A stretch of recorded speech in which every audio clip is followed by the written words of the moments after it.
Welcome to Democracy Catastrophe. Today, it's now like 11, 12 days into the new administration. It's now February 1st of 2025. And right now, it's balls to the walls of executive order after executive order. At least a good portion of them are very illegal. But we're not going to talk about executive orders today. What we're going to be talking about is tariffs. And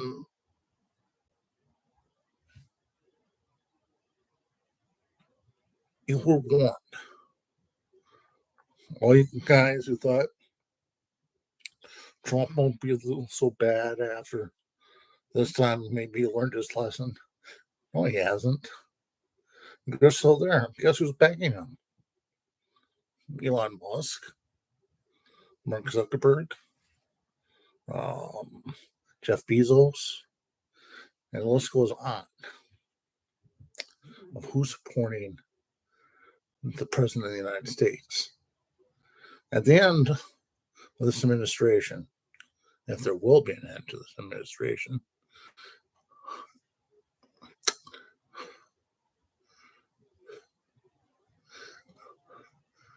I will not doubt he'll try to throw an executive order trying to get rid of the national vote or the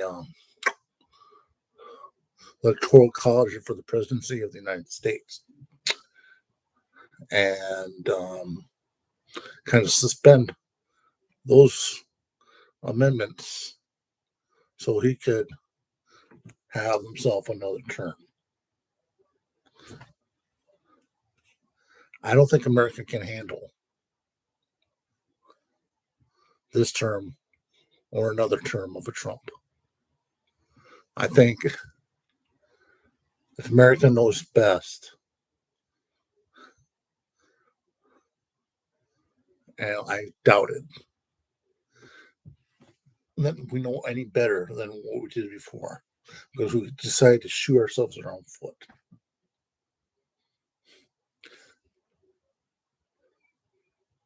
I include myself in this one. Yes, I knew this was going to happen. I knew it. America is like, give us the real thing, whatever the cost. That's who we are as Americans. We are so prone to not want mediocrity. We want the best, even if it's cost us in the long run. It's going to be costing generations to come. And I don't think the next generation is going to say democracy is worth the power to blow itself up. So we're not given a real chance to actually vote for the people that should be in office. As a longtime Democrat, I tend to agree with people that we're not given much of a choice. The hoops that people have to go through in order to get themselves to a point where you are recognized to be on a ballot in any state, in any municipality. It's mind-boggling. The hoops that we have to get through, and the people that go into the power, the people that have the money. If they're born into the money, or they grift themselves into whatever, some of the products that maybe they shouldn't have, or have convinced other people to be part of their scheme, and as long as they engross themselves, become rich. and we tend to reward that rift so much that this is what we got.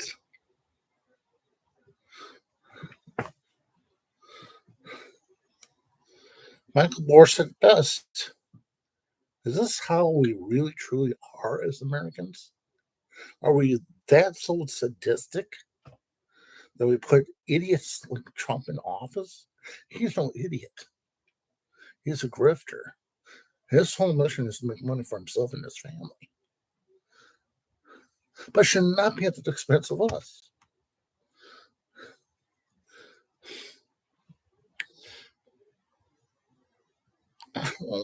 Anything of the philosophy Trump is, but I'm gonna look up a president in Wikipedia.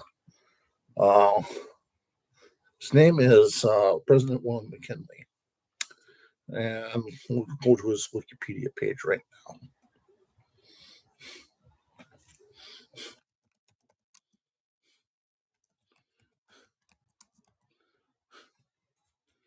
Okay, let's go here. Okay, let's see what it says.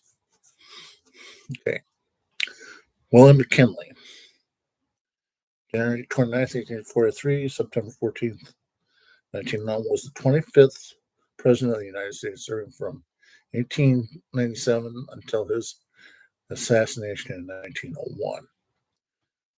This was a time during the Gilded Age, if I'm not mistaken, that, I mean, since Abraham Lincoln, I mean, at least there was at least 4 or 5 assassinations before the last one, which was JFK in 1963. And that being said, anybody can be offed at any time, but we're not. I don't want to go there. But let's a little bit read about him a little bit more, and how this is going to tie in with what I'm about to share with you. So, in light of a realignment that made Republicans largely dominant in the industrial states for decades, McKinley oversaw a period of American expansionism, including the annexation of Puerto Rico, Guam, the Philippines, and Hawaii. He led the U.S. into the Spanish-American War and put wow, no wonder why Trump likes him so much. Independence rebellion in the Philippine-American War. McKinley also rejected inflationary plans such as free silver in favor of keeping the nation on the gold standard and raised protective tariffs. I have no idea what that is. Let's look at the definitions. Protective tariffs are tariffs that are enacted with the aim of protecting domestic industry.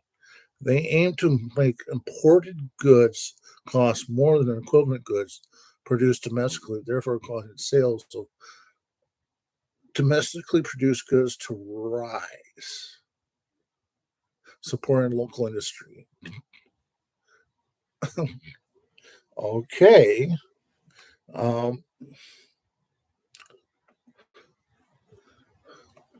Okay. I'm going to stop right there. I didn't know what a tariff was. Now I know.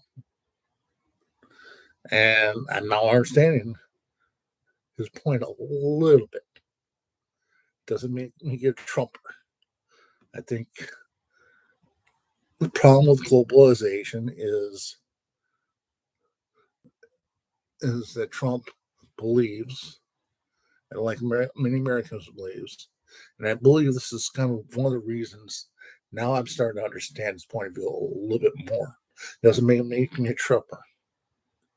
I still believe we're going to still be tied to many international products, many exports, and I don't think there will be a true market in the United States since we exported a lot of jobs out to China, out to Indonesia, out to India, and that's gone on for the last 40 to 50 years. I know during the Vietnam War, um,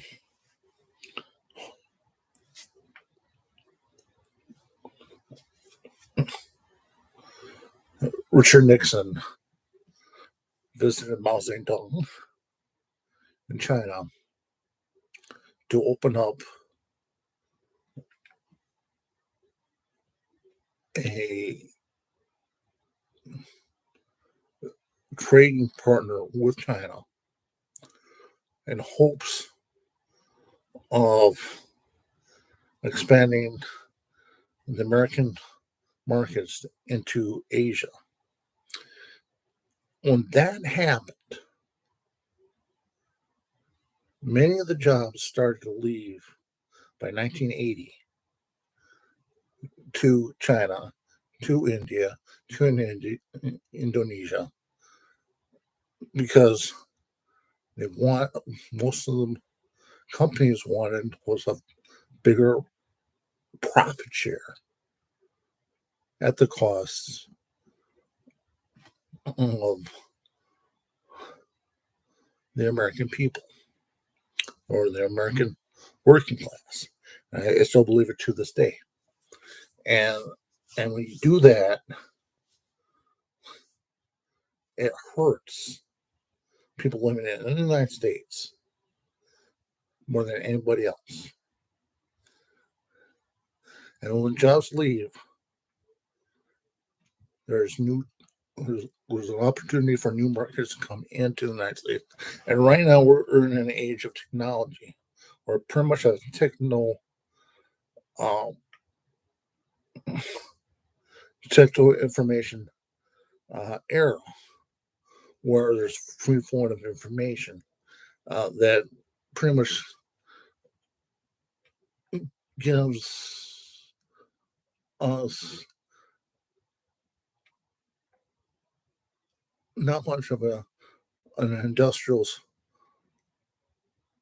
uh, no, industrial uh, what's the word I'm looking for? Uh, Strength. What it does is there's going to be a lot of people in the tech world. Even those jobs ended up going to India, going out to the Philippines, going out to Indonesia, because they're mostly the primary languages out there, besides their native languages, is English. So you got Texas. So what is Trump really trying to do? And in his mind,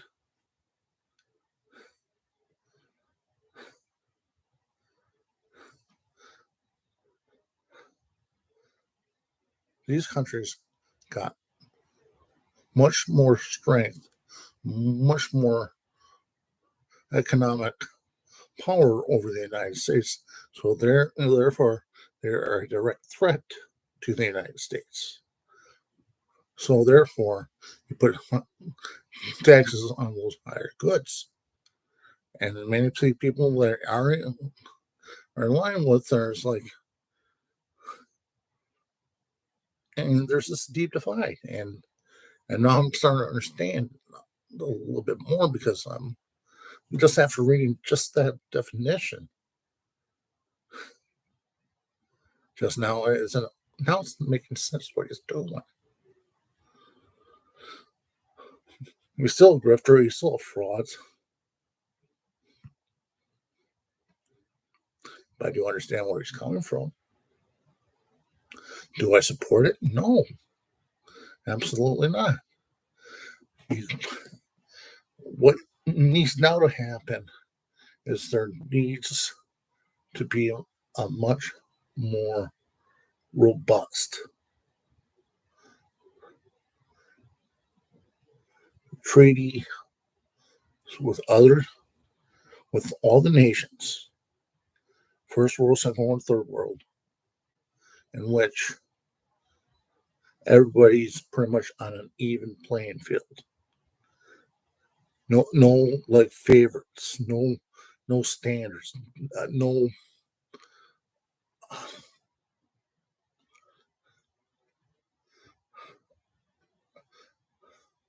ranking of who's going to be the most favorite nation, no ranking. Everyone be on the same playing field as long as it's in the interest of everybody. An even playing field, and we know for a fact there is no even playing field because of the fact there's too many billionaires controlling the governments across the world. And what do I have to say about that? I can't say very much of anything about that. If I had the strength to tell a country they cannot trade here in the United States,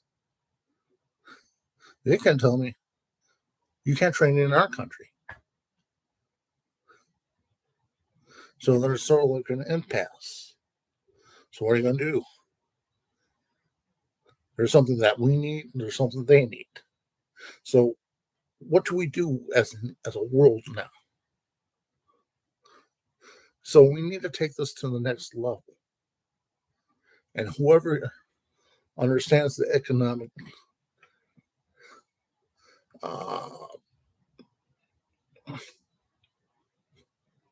risks and consequences of not addressing these problems, we are going to suffer an empire that is about to crumble. But let's go back to William McKinley and see why this ties in with what's happening today. So you go back.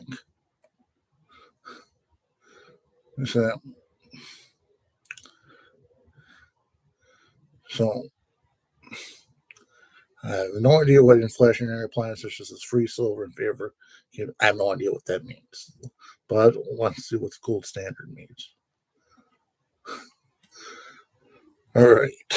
The gold standard is a monetary system in which the standard economic unit of account is based on a fixed quantity of gold. Gold standard was the basis for international monetary system from the 1870s to the early 1920s, from the late 1920s to 1932, as well as from 1944 until 1974, when the United States terminated convertibility of the U.S. dollar to gold by the Bretton Woods system. I have no idea what that is. The Bretton Woods system of monetary management established the rules of commercial relations among the United States, Canada, and Australia and other countries, a total of 44 countries after the 1994. The Bretton Woods system was the first example of a fully negotiated monetary order intended to govern monetary relations among independent states. The Bretton Woods system required countries to guarantee conversion of their currency into US dollars to within 1% of fixed parity rates, with the dollar convertible to gold bullion for foreign governments and central banks at US 35 per troy ounce of fine gold, or 0.88867. Well, this is really deep. Okay. Troy ounce weighs 480 grains since the implementation of International Yard Pound of July 1st. The grain is defined precisely 64.7991 milligrams. The 1 troy ounce equals, well, let's get back on track.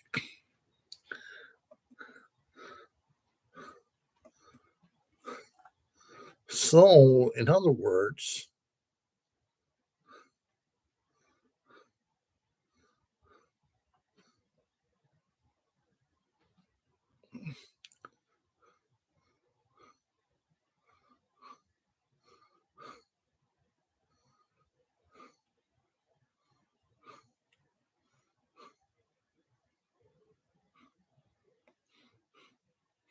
okay, all right. The tariff of 1890, commonly called McKinley Tariff, was an act of the United States Congress framed by then Representative Ronald McKinley that became law on October 1st, 1890. The tariff raised the average of duty on imports to almost 50% on increase designed to protect domestic industries and, and workers from foreign competition. As promised in the Republican platform, it represented protectionism, policies supported by Republicans and denounced by Democrats. It was a major topic of fierce debate in the United. Okay, all right.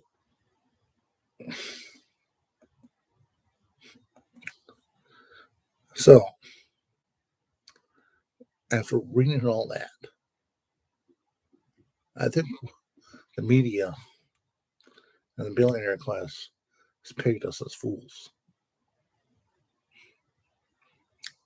After reading all that, I said, oh my gosh, something is definitely wrong.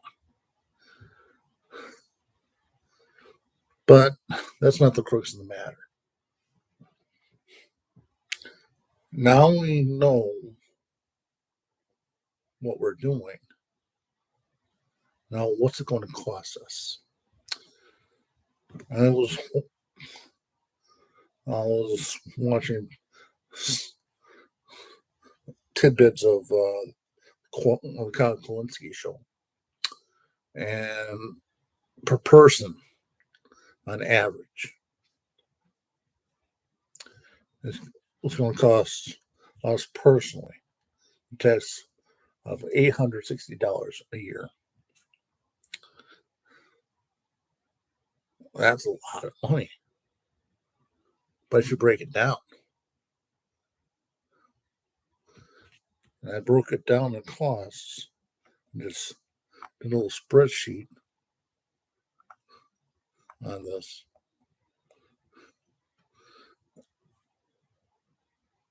And you take 860 divided by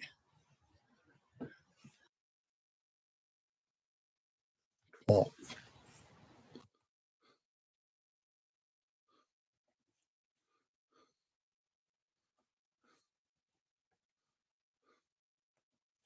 So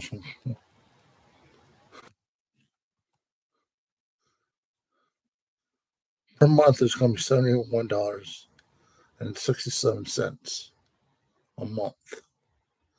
Divide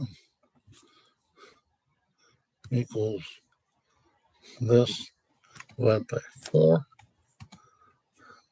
Per week, it's going to cost us average $17.92 a week per day. So 7 days.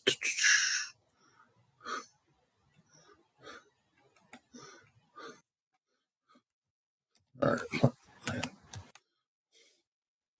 Divided by 7.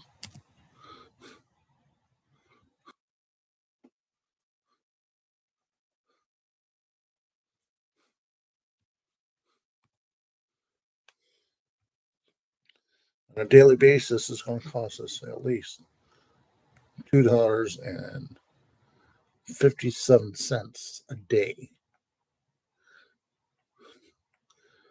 If you take that 860, multiply that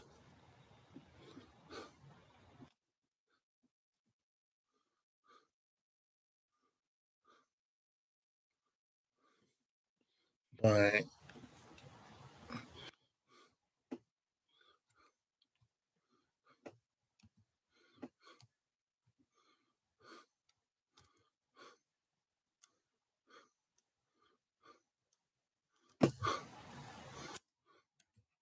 Five, three, 5,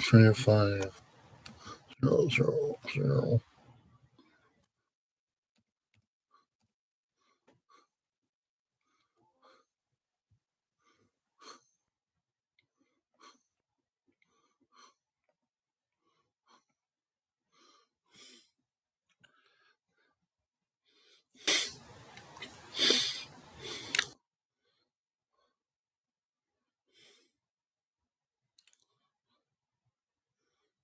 All right. So since there's like close to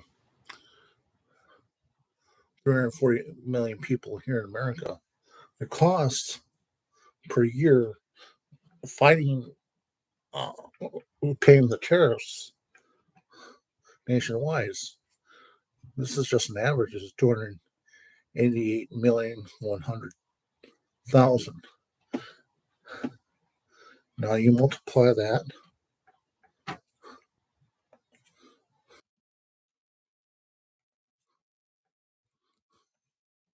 by 4. So roughly in the next 4 years, what we're going to be facing is a 1 point.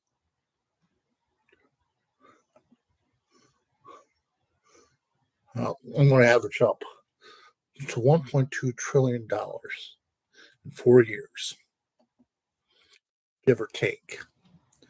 So if we include inflation in the equation, roughly 0.3% a year. Let's say it's like 3%, 4% a year in inflation. So it's going to be roughly 1.3 to $1.5 million in 4 years in this administration to pay this tariffs.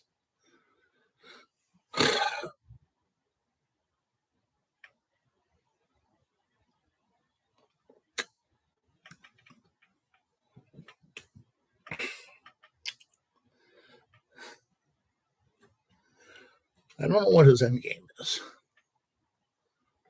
or what he wants to get done, but I do think the oligarchs are going to end up benefiting in the long run. And I'm not whistling Dixie. So if you want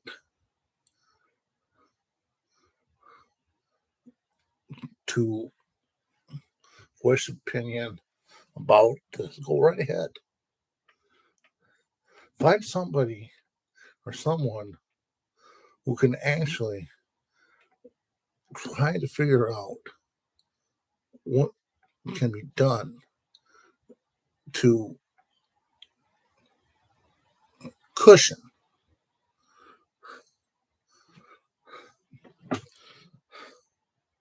the blow. Because right now, I think everybody's in for an economic disaster, let alone this expansion into Canada, into Greenland, and to Panama. Now I understand why he wants to do what he wants to do. This is what you call the new Gilded Age in the 21st century. And it just bemoans me that the progressives had it for 5 decades, from 1933 to up to 1980. A period where we grew commercially, had stable markets, had regulated markets that did not crash. And now all of a sudden, even now,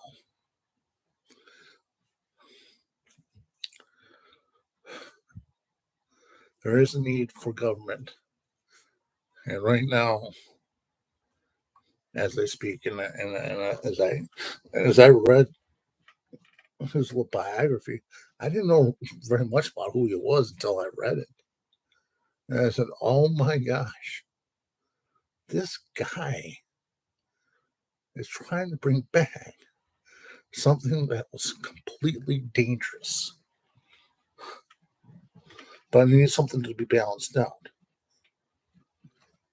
Who is going to be the next president of the United States is going to depend upon who on one factor. What do we do with the system that we have?"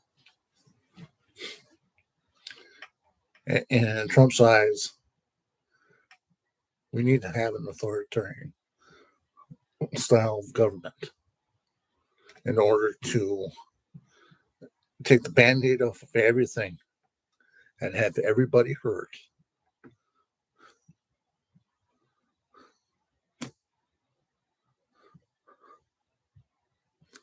I just don't understand it. I don't understand it whatsoever. But for 40, 50 years, I'm not having the band-aid being taken off. If you go one way radical, you need to go the other way radical. So maybe this is a wake-up call that we need for the Progressive Party to actually grow a spine,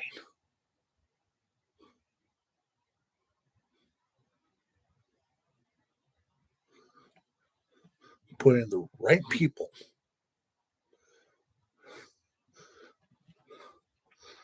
to correct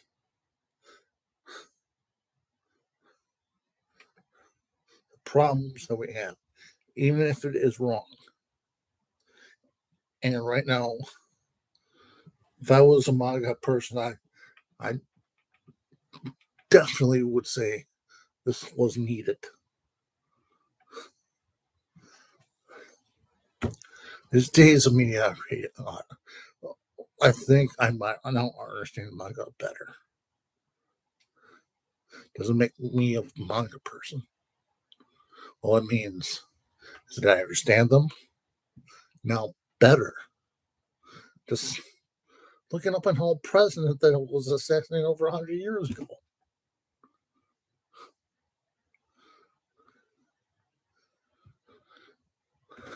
This is what Trump wants.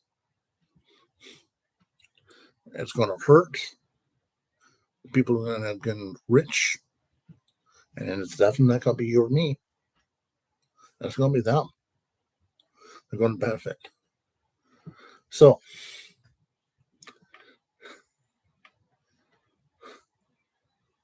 what do we do now?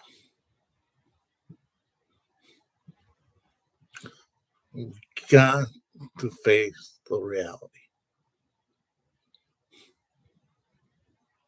The reality is this. Trump's policies, once he dies, there's going to be a pretender to the throne to go after this. But they got all pegs in the place. But there's going to be somebody that's going to be a lot shooter, but does not have the charisma. There's going to be some clown in the Republican Party who's going to try to be Trump 2.0 to take over. And that clown might end up just dismantling the whole country altogether. I don't know what to say, man. You put them in office, you deal with it. And as for the other people that are out that I was concerned about, fuck you.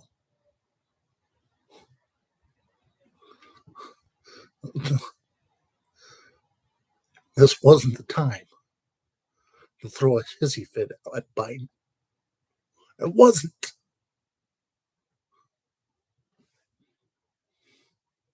This is what you got. Deal with it.